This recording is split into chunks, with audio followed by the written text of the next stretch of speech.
ये जो मोहब्बत है ना, इतना नाजुक जज्बा है कि इसका कोई एक धागा खींच ले तो सारी मोहब्बत अधूरी हो जाती है।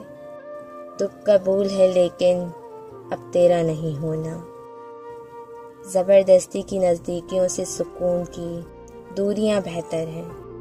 अनाए थम भी जाएं तो कभी वापस ना आना तुम। जहाँ पे तुमको रखा था वहीं अब सब्र रखा है। हर वो रिश्ता और ताल्लुक़ जिसके लिए मैंने शिद्दत दिखाई, उसमें सिवाय ज़हनी अज़ियत और आंसू के मुझे कुछ नहीं दिया। जिनसे रूहें वाबस्ता हो जाएं, उनसे किसी सूरत भी दामन नहीं चुराया जा सकता। अपनी ज़िंदगी के बदतरीन दौर से गुज़रते वक्त एक अच्छी बात ये भी होती है कि आप उन लोगों के चेहरे पहचान लेते हैं जिनका दावा होता है कि वो आपकी परवाह करते हैं।